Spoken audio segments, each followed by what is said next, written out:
आपण बघितलं की हडपसरमध्ये दिवसेंदिवस लोकसंख्या वाढतीये, त्याबरोबर क्राऊड वाढतोय. या हडपसरमध्ये अनेक घटना घडताना दिसत आहेत. काही दिवसापूर्वी हॉस्पिटलमध्ये बॉम्ब ठेवण्याची घटना घडली होती. तिच्या मागचं एक मोठं षडयंत्र किंवा राग मनामध्ये होता. परंतु आता या हडपसरमधल्या पांढरेमाळा भागामध्ये जो रस्ता आहे, हडपसरमधून जो ससाने नगर, सय्यदनगर या भागाकडे जातो, त्या रस्त्यावरती एक पांढरेमाळा नावाचं एक ठिकाण आहे आणि या ठिकाणावरती 4 लोकांचा जीव केवळ दारूमुळे गेलेला आहे. आता ह्या 2-3 दिवसामध्ये 4 लोकांचा जीव गेलेला आहे. एवढंच नाही तर पिंपरी चिंचवडमध्ये देखील 5 ते 7 लोकांचा जीव गेलेला आहे. काय सगळं कारण आहे आणि त्या परिवाराला आपण भेटायला आलेलो आहे. ताई, नक्की काय प्रकार घडला आणि कुठं काय तुम्हाला काय माहिती भेटते ह्याच्याबाबत काय माहिती? ह्याच्यामध्ये म्हणजे आमचे वडील कामाला गेले होते आणि कामावरून आले आणि त्यांना म्हणजे खूप त्रास व्हायला लागला आणि त्रास होत होता म्हणून त्यांनी कॉल केला, आईला कॉल केला पहिला आणि आईला सांगितल्याच्या नंतर आईने मला कॉल केला. मग मी आले इथं 2-2:30च्या दरम्यान मी आले. त्यांना 2 वाजता त्रास होत होता काल गुरुवारी 28 तारखेला आणि मग मी आले इथं येऊन त्यांना मग लिंबू सरबत वगैरे दिलं करून, पण ते काय पित नव्हते. त्यांची हालत इतकी बेकार होती ना की असे माशासारखे तरफडत होते ते नुसते अक्षरशः. पोट दुखत होतं, छातीत दुखत होतं, कंबर दुखत होतं.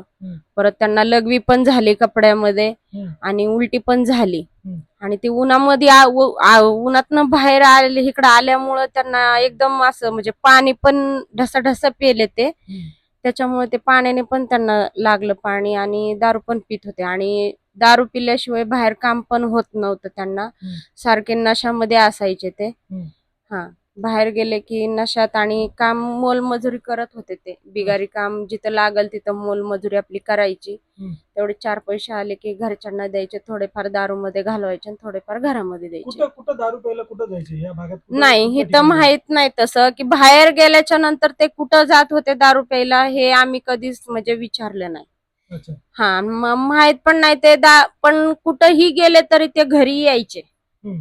कालही तसेच घरी आले. ह्याच्या आधी पण त्यांना 2-3 वेळा हा असाच त्रास झाला होता, पोटदुखी, उलटी, कंबर, नाही का चक्कर वगैरे येणं. पण हे नॉर्मली समजून आम्ही त्यांना प्रत्येक वेळेला दवाखाना केल्यावर ते तेवढ्या पुरते म्हणजे बरे व्हायचे. ही 4थी-5वी वेळ होती, पण ही आता एकदम शेवटच्या स्टेपला गेले ते. तुम्ही महिलांनी मिळून, या भागातल्या महिलांनी मिळून या दारू विक्रेत्यावरती पोलीस तक्रार वगैरे नाही केलेली? नाही. दारू सोडवण्यासाठी काय प्रयत्न केले होते का? नाही. टॅबलेट देणं असेल, नाही. पावडर देणं असेल, नाही असं काही प्रकार नाही, कारण ते दारू पिऊन आहे ना घरामध्ये कधी त्रास देत नव्हते. त्याच्यामुळे आम्हाला असं वाटलंच नाही की आम्ही त्यांची दारू सोडावी किंवा कधी आम्हाला शिवीगाळ केली नाही. कधी बाहेरच्या लोकांना पण त्रास नाही दिला त्यांनी. दारू पिऊन आले की त्यांचं ते कधी खाल्लं नाही तर मग ते त्यांचं ते झोपायच्या घरामध्ये. कधी शेजाऱ्यांना त्रास नाही दिला, कधी घरच्यांना पण नाही त्रास दिला की दारू पिऊन शिवीगाळ केली, हानमार केली, हा काहीच प्रकार नव्हता या त्यांचा. भागातून किती लोकांचा जीव गेला तर 4-5 जण झाली या 2-4 दिवसात? हो, 2-4 दिवसामध्ये. पुणे पोलिसांकडे आता तुमची काय मागणी आहे किंवा सरकारकडे काय मागणी आहे? सरकारकडे एवढीच मागणी आहे आमची की सरकारने ह्याच्यावर बंदिस्ती आणावी, दारू बंद करावी. बस. कसं लोकांची घरं उद्ध्वस्त होतात, कुणाची लहान मुलं असतात ती, कुणाची लहान लेकरं असतात, महिला असतात ती, नाही का एकटे कमवणारे असतात. दारूवाल्यांनी जर असा पैसा दारूमध्ये घालवला तर लेकरा बाळांनी खायचं काय घरामध्ये? तर आमची मागणी एवढीच आहे की सरकारने दारू बंद करावी आणि गोरगरिबांना ह्याच्यावर मदत करावी. ठीक आहे. जो दोन्ही दारू विक्रेता होता ज्याच्यामुळे सगळं काय प्रकार घडला, त्याच्या विरोधात काय तक्रार आहे का तुमची? नाही, आम्हाला कोणाच्या विरोधात तक्रार द्यायची नाहीये. कारण कसं आहे माहितीये का, घाबरताय काय? नाही घाबरत नाहीये, हा विषय घाबरण्याचा नाही. ते त्यांचा व्यवसाय करतात, आपली माणसं जाऊन दारू पितात. हे ते त्यांच्या उद्देशाने ते त्यांचा व्यवसाय करतात. आम्हाला कोणावर म्हणजे कोणाची तक्रार पण करायची नाहीये. फक्त सरकारला एवढंच मान्य आमचं सांगणं आहे की सरकारने ह्याच्यावर बंदिस्ती घालावी.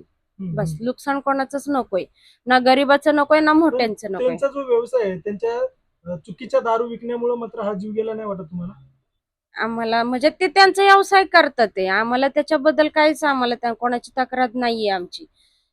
ते त्यांचा व्यवसाय करतात, आम्हाला माहित नाही कोण करतं हे पण माहित नाहीये. आणि तुमचं काय मत आहे या सगळ्या प्रकारावर? तुमचं काय नाही मत, माझी मुलगी बोलते तेच माझं मत आहे. मुलगी बोलते ना, कारवाई नाही झाली पाहिजे? आम्हाला माहितच नाही तर आम्ही नाव कसे घेणार? कोणाची नावच घेणार नाहीत आम्ही. आम्हाला माहितच नाही कोण विकतय, ते आम्ही बाया माणसं कुठं त्यांच्या मागे जात नाही, ते बाहेर गेले दारू पिऊन आले. आम्ही कुणाची नावं घेत नाही आणि आम्ही म्हणजे त्यांच्या मागे आम्ही फिरतच नाही. मी तर इथं नव्हतेच. म्हणजे आम्ही विचारत पण नव्हतो त्यांना की तुम्ही कुठं जाता, कुठं दारू प्यायला जाता, कोणासोबत जाता, हे आम्ही कधीच विचारलं नाही त्यांना. ते ज्यावेळेस येत होते ना, बाहेर गेले की ती पिऊन यायचं, त्यांचं ते झोपायचं, कधी कोणाला त्रास दिला नाही. त्याच्यामुळे आम्हाला प्रश्न वाटलाच नाही की कधी आम्ही कोणाला जाऊन विचारावा की तुमच्यामुळे आमचा माणूस आम्हाला त्रास देतोय म्हणून. ह्या गोष्टी आम्ही कधी मनावर घेतल्या पण नाही ना आम्हाला घ्यायच्या पण नाही. बरोबर. आताच थोड्या वेळापूर्वी शिवसेनेचे शहराध्यक्ष नाना भानगिरे यांनी देखील माहिती दिली की मी परिवाराला भेट घेतली, परिवाराची भेट घेतली. परिवारानं देखील जो कोणी दारू विक्रेता आहे त्याचं नाव घ्यायला मात्र कुठेही सहमती दाखवली नाही किंवा नावच सांगायला कोणी पुढे होत नाहीये. तर मग याच्यावरती, या दारू विक्रेत्यावरती कारवाई होणार कशी किंवा करणार कशी, हे मात्र खरंच प्रश्नचिन्ह उपस्थित होतंय.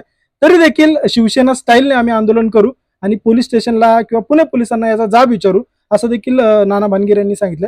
या सगळ्या प्रकारावरती तुमचं काय मत आहे कमेंट बॉक्समध्ये मला नक्कीच कळवा. एवढंच नाही तर आजूबाजूच्या परिसरामधले जे काही दारू विक्रेते आहेत त्यांच्यावरती काय कारवाई झाली पाहिजे हे देखील कमेंट बॉक्समध्ये मला नक्कीच कळवा. मी मेघराज गवारे, तुम्ही बघता क्रांती न्यूज. धन्यवाद.